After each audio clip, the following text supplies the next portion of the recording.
La carta natal de un país nos habla de una estructura psíquica colectiva, así como la carta de una persona nos va a hablar de una estructura psíquica individual. Este patrón arquetípico en la carta natal de un país va a guiar la existencia de un colectivo, de una comunidad, le va a dar cohesión a la existencia de ese grupo en particular. Hoy quiero hablar de la carta del Estado de Israel, levantada para el 14 de mayo de 1948. Primero que nada hay que pensar en el contexto mundial en que nació el Estado de Israel. Nació en un momento de posguerra, aquí en medio de una conjunción Saturno-Plutón que tiene que ver con una reestructuración del poder global que tuvo lugar después de la Segunda Guerra Mundial. Y esta conjunción, Saturno-Plutón en Leo, es muy protagónica en esta carta, está en la casa 10, lo cual quiere decir que el lugar que ocupa este país a nivel global va a estar ligado a estructuras de enorme poder, porque la casa 10 tiene que ver con el lugar en el mundo, con la imagen pública. Y estas estructuras de poder van a estar forjadas en lo leonino, van a estar forjadas en el orgullo y en la dignidad de la identidad. Entonces, Plutón en Leo también tiene que ver con el trauma profundo ligado a una identidad, el trauma ligado a ser quienes somos. Plutón nos habla de destrucción, muerte, trauma, persecución. Este trauma al mismo tiempo se convierte en poder, un poder que nace de esa misma identidad, que nace del orgullo de ser. Saturno-Plutón trae estructuras ligadas al trauma y esta conjunción va a dar lugar a una enorme concentración de fuerza y de control. Cuando están juntos, Saturno y Plutón conforman un núcleo de poder implacable, donde la autoridad Saturno y el poder Plutón pues se entrelazan, ¿no? En la identidad pública de Israel, en este caso, por estar en la casa 10. Saturno-Plutón también nos va a hablar de estructuras que se levantan de los escombros de una crisis y se vuelven tremendamente rígidas y resistentes. Cuando una persona o cuando un estado, un país, un grupo viven bajo estos arquetipos, se puede caer en una dinámica de donde esto de para sobrevivir debo dominar. Algo así también como puede haber como una inclinación a una compulsión más bien a ejercer el poder que antes te oprimió. Y Plutón introduce la memoria de aniquilación, la conciencia de muerte, hay conciencia de muerte colectiva y hay pulsión de sobrevivir a cualquier precio. Entonces Israel se afirma con mucho orgullo, con todos estos planetas en casa 10, pero sobre la memoria de la destrucción. Y la autoridad y el poder están teñidos de esta pulsión de supervivencia y por tanto de esta pulsión de dominio y de control. La casa 10 también va a tener que ver con el gobierno y esto nos habla de figuras de autoridad muy preocupadas por conservar la potencia, ejerciendo dominación, control y fuerza. Espectacular porque está en Leo, ¿no? Estos planetas en Leo, en casa 10, nos hablan de un estado que busca escribir una historia de orgullo, visibilidad, dignidad, poder. Aquí la narrativa nacional se basa en esto, en la grandeza, en el excepcionalismo. Si vamos a Marte, que es el arquetipo de la violencia y del conflicto, vamos a ver que también está en Leo, pero está en la casa 11. Un Marte en Leo siempre va a luchar desde el orgullo, desde la necesidad de ser reconocido. Y aquí un Marte en Leo siempre va a luchar mucho por la identidad, ¿no? En este caso es la identidad nacional. Y va a vivir la lucha como un acto grandioso y protagónico. Para Marte en Leo, el protagonismo es clave, la visibilidad es clave y muchas veces la violencia se puede convertir en un medio para demostrar dignidad. Y ceder es difícil porque eso significa perder dignidad. Marte está en la casa 11, que es la casa de los aliados, de los grupos, de los proyectos colectivos, de las causas en común, lo cual quiere decir que aquí la fuerza se pone al servicio de un nosotros.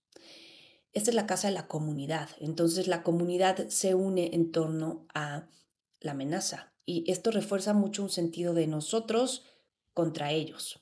¿Qué pasa? Que Marte está en cuadratura con el Sol, que está en Tauro en la casa 8. ¿Y qué busca un Sol en Tauro? Siempre va a buscar estabilidad, va a buscar incluso paz, va a buscar control territorial, permanencia material. Aquí está en la casa 8, que es un territorio vulnerable, es un territorio de crisis. Entonces, el propósito solar de Israel es asegurar tierra, supervivencia, sustento, materialidad, durabilidad. Pero la casa 8 es de crisis y también es la casa de los recursos ajenos, de los recursos compartidos. Un Sol en casa 8 siempre tiene una conciencia de vulnerabilidad. Y un Sol en Tauro en casa 8, bueno, puede compensar esta sensación de vulnerabilidad con muchísimo control. Entonces, este Sol busca control, pero en un contexto que es siempre vulnerable. Y está en cuadratura con Marte. Y esto nos va a sugerir que la guerra, la violencia, la acción militar está en tensión permanente con el propósito esencial, que es el Sol. Entonces, hay una contradicción entre la búsqueda de estabilidad y el impulso violento de autoafirmación espectacular, ¿no? Aquí el conflicto y los intentos por autoafirmarse no refuerzan la seguridad del Estado, sino que la debilitan una y otra vez. Entonces, el país se ve atrapado en un círculo vicioso de guerra, asentamiento, guerra, asentamiento. Israel busca estabilidad, pero Marte en Leo cuadrando al Sol genera estas dinámicas de agresión, ¿no? Que amenazan la permanencia. Arquetípicamente esto sería como el rey que no puede dormir tranquilo porque sus soldados están en lucha permanente, ¿no? Y el reino nunca logra asentarse en paz. El, el trígono que tiene Marte a Júpiter también es muy importante.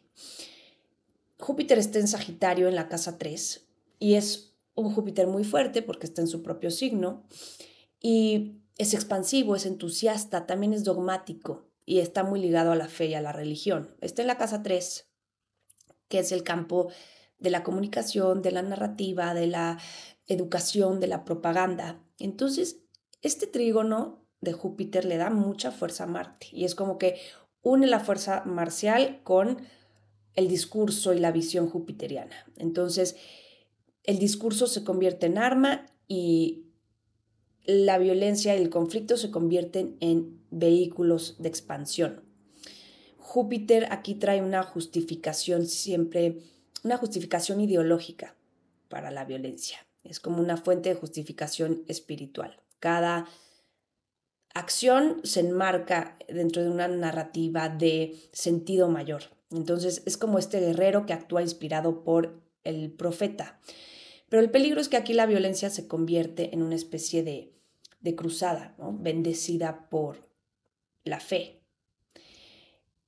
Y el acto violento encuentra este marco de justificación ideológica. Júpiter aporta el mito que sostiene las acciones de Marte, ¿no?